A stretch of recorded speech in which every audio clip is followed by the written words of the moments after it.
Students, इस video में मैं आपको बंगाल शैली के चित्र यात्रा का अंत के बारे में बताऊंगी। यात्रा का अंत के दो नाम हैं, एक तो है यात्रा का अंत, दूसरा नाम है यात्रांत। तो किसी भी तरह से आपसे पूछा जाएगा पेंटिंग में, इसके क्वेश्चंस मैं आपको एक बार बता देती हूँ। यात्रा का अंत नामक कृति में चित्रकार ने किन वंदनाओं को प्रकट किया? वंदना मतलब परेशानियों को दिखाया है। या फिर अवनींद्रनाथ टैगोर तथा उनका चित्र यात्रांत पर निबंध लिखिए, या यात्रांत की रचनात्मक व्यवस्था पर संक्षिप्त टिप्पणी लिखिए, या फिर अंतिम यात्रा के दार्शनिक कथन को बताइए। क्वेश्चन किसी भी तरीके से आ जाएगा, आपको सिर्फ ये देखना है कि कौन सी पेंटिंग के बारे में पूछा गया है। तो इसमें पूछा गया है यात्रा के अंत के बारे में। तो सबसे पहले हम जब पेंटिंग के बारे में लिखना स्टार्ट करते हैं, ये नहीं आपको सीधा आपने पैराग्राफ के रूप में लिख दिया, ऐसे नहीं। सबसे पहले आपको उसमें चित्र का नाम, चित्रकार, माध्यम, समय, काल, तकनीक, संग्रह, ये सारी चीज़ें बतानी होती हैं। उसके बाद हम उसका विवरण लिखते हैं। तो चलो इसका मैं बता देती हूँ। चित्र का नाम है यात्रा का अंत, चित्रकार है अवनींद्रनाथ टैगोर, माध्यम है कागज़ पर जल रंग, यानी ये जो पेंटिंग है कागज़ पर वाटर कलर से की गई है, इसको ब्रैकेट में आप वॉश पेंटिंग भी लिख सकते हो। समय है इसका 1937 ईस्वी। काल है इसका आधुनिक। अब जो हमारा सेकंड टर्म के जो जितना भी आगे की जो पेंटिंग्स हैं, मूर्तियाँ, ये सब आधुनिक काल की हैं। तकनीक है टेम्परा और वॉश। संग्रह है इसका राष्ट्रीय संग्रहालय नई दिल्ली। अब जितनी भी हमारी पेंटिंग्स आएंगी मोस्टली सब राष्ट्रीय संग्रहालय नई दिल्ली में ही रखी गई हैं। तो संग्रह तो आप सब में एक जैसा ही लिखोगे, और काल आधुनिक सब में सेम ही आएगा। आपको 2-3 चीज़ें ही याद करनी होंगी, ठीक है। अब इसका विवरण पढ़ती हूँ मैं। यात्रांत, जैसे कि मैंने बताया, दो नाम हैं इसके, यात्रा का अंत या यात्रांत। तो कोई सा भी आप नाम उसमें लिख सकते हैं। यात्रांत नामक चित्र अवनींद्रनाथ द्वारा बनाया गया है। देखो, जब हम विवरण लिखना स्टार्ट करते हैं, ऐसा नहीं हम कोई भी लाइन कहीं भी एडजस्ट कर देंगे, इसमें ऐसा नहीं है। लिखने को तो आप लिख सकते हो, लेकिन एक आपका इम्प्रेशन गलत पड़ता है, और जब चेक करता है टीचर तो गलत इम्प्रेशन पड़ता है। सबसे पहले हम किसी चीज़ के बारे में बताएंगे तो उसकी 1-2 लाइन हम जो आपने इंट्रो दिया है, चित्र का नाम, चित्रकार, ये सब चीज़ें दी हैं, उसमें से ही ऐड कर लेते हैं। देखो, जैसे मैंने फर्स्ट जो लाइन ऐड करी है, फर्स्ट सेकंड 2 लाइन ऐड करी। यात्रांत नामक चित्र अवनींद्रनाथ द्वारा बनाया गया था। यह एक वॉश पेंटिंग है। यह चित्र सर्वप्रथम बंगाली पत्रिका, देखो 2 लाइन मैंने इसमें से ही ली है, आप और भी इसमें लाइन ऐड कर सकते हो कि यात्रांत नामक चित्र अवनींद्रनाथ द्वारा बनाया गया, सन 1930 ईस्वी में बनाया गया था, जो कि आधुनिक काल का एक बहुत बेहतरीन या बहुत ही अच्छा उदाहरण है, जो कि एक वॉश पेंटिंग है। मतलब 2-3 चीज़ें हमने एक ही लाइन में ऐड कर दी, जिससे कि जो चेक करने वाला आता है उसको ये पता चल जाता है, हाँ इसको लिखने का तरीका आता है, इसको इस पेंटिंग के बारे में नॉलेज है, ठीक है।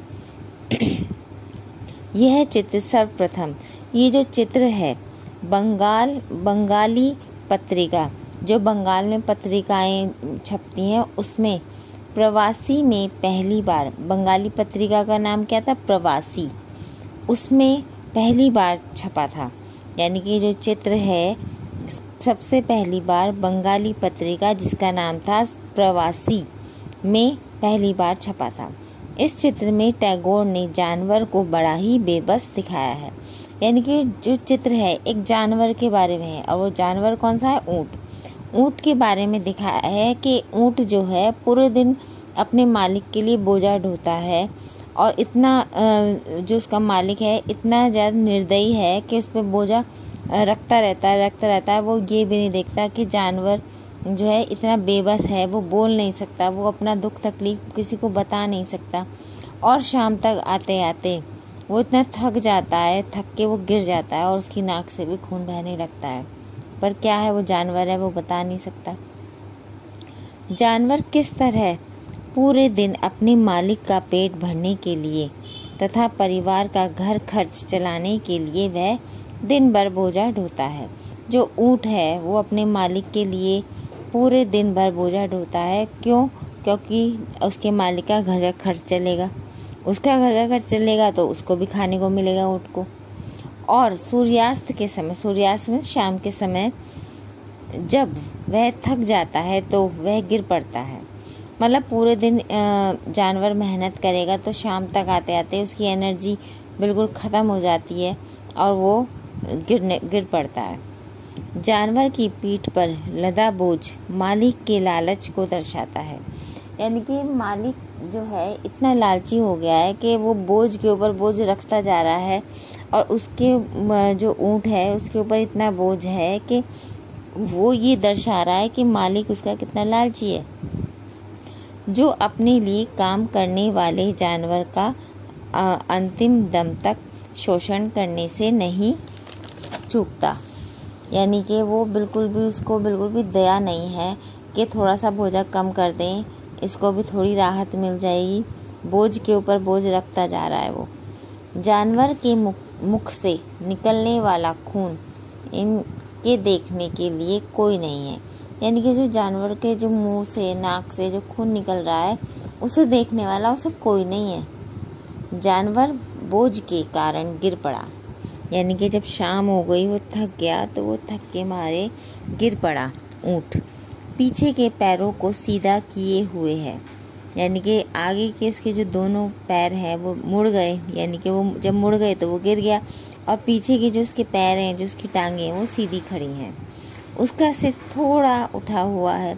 यानी कि थोड़ा सा उठा हुआ मतलब यानी कि वो उठने की कोशिश कर रहा है। जैसे हम जिस चक्कर आ जाते हैं, हम बैठ जाते हैं, फिर बैठ के फिर उठते हैं, इसी तरह से ऊँट भी गिर गया है और पर वो उठने की कोशिश कर रहा है, मानो उठने के लिए प्रयास कर रहा हो। दिन खत्म होने के साथ ही उसकी जीवन की यात्रा खत्म होने वाली है। जीवन की यात्रा मतलब अब जो उसके जीवन का एक दिन और कम होने वाला है।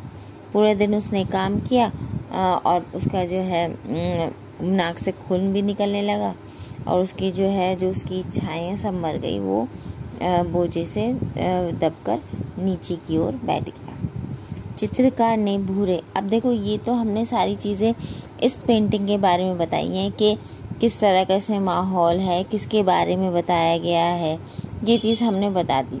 जब हमारी अपनी बात ये ख़त्म हो जाए कि किस चीज़ के बारे में, फिर अब उसके बाद हम दूसरा स्टेप लेंगे उसके रंगों का।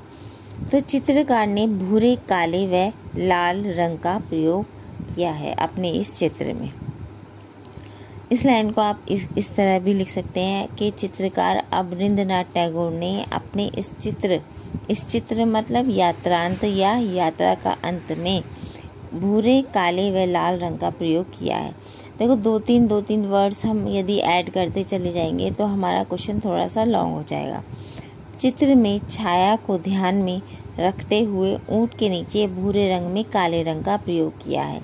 यानी कि जो ऊँट के नीचे की जो परछाई से आपको जो दिखाई दे रही है वो पत्थर हैं, तो उन पत्थरों में काले और भूरे रंग का उन्होंने प्रयोग किया है।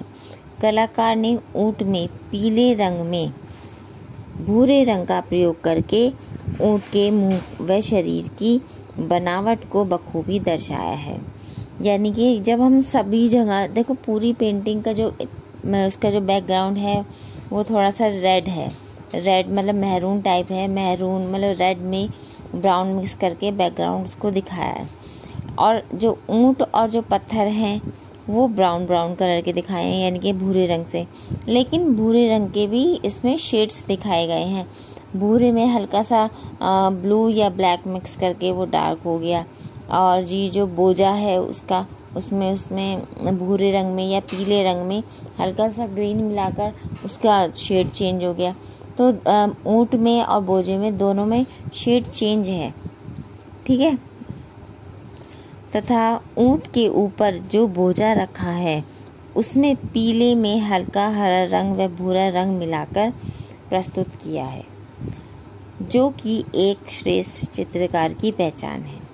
तो स्टूडेंट्स ये पेंटिंग है ही कंप्लीट हो जाती है आपकी बंगाल चित्र शैली का ये जो फर्स्ट पेंटिंग है यात्रा का अंत। आई होप आपको समझ में आई होगी। अब जो मेरी नेक्स्ट वीडियो बनेगी, आपकी जो नेक्स्ट पेंटिंग है शिव और सती, उसके बारे में मैं आपको नेक्स्ट वीडियो में बताऊंगी। बाय।